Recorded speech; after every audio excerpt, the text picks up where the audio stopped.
Numéro uno, ils se sont fait déclasser. Numéro uno, ils se sont fait déclasser.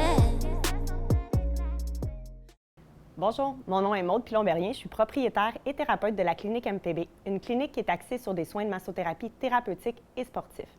À la clinique, on prône beaucoup la prévention et c'est pourquoi je vous offre des capsules pour vous aider justement à entretenir votre corps puis à faire la prévention de certains inconforts, certaines blessures, certains inconforts. Alors, on débute aujourd'hui. Ma capsule va être à propos de la respiration, mais surtout du diaphragme. Ce muscle-là, c'est un muscle super important. C'est le muscle qui permet justement de faire la respiration au quotidien. Par contre, puisque ces piliers s'attachent au niveau de la colonne vertébrale, surtout dans la région plus basse, quand il est trop tendu, on se retrouve avec des problématiques, que ce soit parce que justement un enroulement un petit peu plus prononcé du dos ou que ce soit des douleurs dans le bas du dos. Tout ça à cause d'une respiration qui est peut-être négligée. Comment on sait qu'on a un diaphragme un peu plus bloqué? Justement, quand on va essayer de rentrer nos mains à l'intérieur de nos côtes à la normale, relâchées, assis sur une chaise, on va avoir de la difficulté à rentrer. Ça ne sera pas facile nécessairement. Fait que ça nous indique déjà qu'il peut y avoir une certaine problématique. Aussi, quand on prend des respirations, on met nos mains sur nos côtes, puis qu'on prend des bonnes inspirations,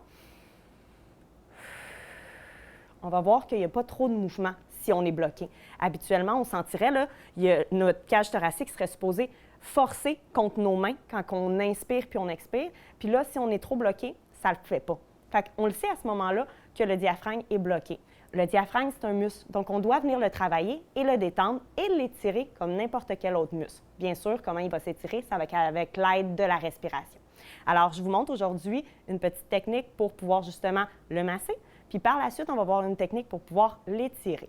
Alors, la première des choses, vous pouvez venir avec n'importe quelle crème à la maison ou seulement la pulpe de vos doigts, venir vraiment chercher à vous insérer au niveau entre les côtes, puis justement l'espèce de petite bédaine renflouement organique qu'on a. Juste en dessous, on va venir prendre le piquant des côtes, puis on va venir glisser nos mains, un peu comme si on vous laissait agripper après un rebord. À partir de là, sur chaque expiration, on va tenter de venir rentrer nos doigts davantage, puis pour ça, on va s'aider un peu en cambrant. Alors, si je le fais, ça va faire vraiment une bonne inspiration. Et à l'expiration, je vais relâcher mon abdomen, essayer de rentrer un peu plus en profondeur à l'intérieur de mes côtes pour pouvoir venir masser un peu les rebords. Tranquillement, pas vite, à force de le faire, je peux me déplacer aussi, essayer de trouver d'autres bords, puis m'insérer et venir masser. Si vous voyez, je fais des légers aussi va-et-vient. Ça l'aide à rentrer tranquillement dans la musculature. L'objectif, ce n'est pas de se faire mal. Attention, il y a les organes en dessous. Donc, on vient vraiment chercher à juste masser, puis tranquillement, pas vite. Après une bonne dizaine de respirations, vous allez voir que, boum, magie, on peut rentrer à l'intérieur, puis venir faire tout le pourtour des côtes du début jusqu'à la fin. On va pouvoir venir s'insérer à l'intérieur. Ça, c'est tout simplement pour le masser. On peut aussi aller, pas les deux côtés ensemble, puis venir juste nous aider en massant un peu sur le rebord. Ça peut être très simple comme manœuvre quand on veut juste se détendre là, légèrement. Puis on le fait de l'autre côté, sur les rebords costales un petit peu. Pour l'étirer, on va y aller un petit peu plus vraiment sur l'étirement en général de l'abdomen. Fait que ce ne sera pas précis au diaphragme, mais ça va pouvoir nous aider à travailler la respiration, puis à travailler aussi là, justement toute l'ouverture. Vu qu'on est plus souvent comme ça, bien, ça va nous aider à travailler l'ouverture au niveau de la cage thoracique. Alors, bien sûr, je suis équipée de mon ballon. Ça va être un outil très pratique si justement vous en avez un à la maison. C'est vraiment l'idéal là, pour venir se relaxer en faisant des exercices de stretching dessus. Alors, je vous conseille de l'avoir avec vous. On va s'installer. On veut vraiment mettre nos fesses sur le rebord. Puis, on va venir chercher à se coucher sur le ballon. L'idéal, c'est d'avoir la tête qui est vraiment, moi, je vais m'avancer un petit peu encore, qui est vraiment à côté sur le ballon. Et à ce moment-là, on peut déjà commencer la relaxation. On va mettre nos mains sur notre abdomen, puis on va inspirer. Quand on inspire, on va forcer juste un tout petit peu pour faire travailler notre diaphragme. On va sentir qu'il shakouille un petit peu.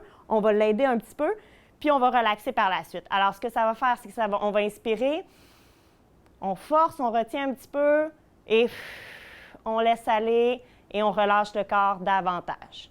On va y aller une autre fois, on gonfle au niveau abdominal et on expire et on laisse aller le corps pour ouvrir la cage thoracique.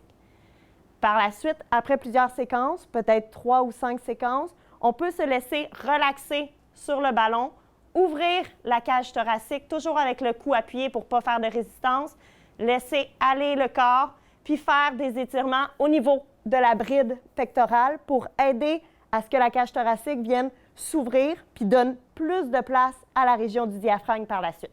Fait qu'on garde la position, on inspire, on expire, on relâche davantage.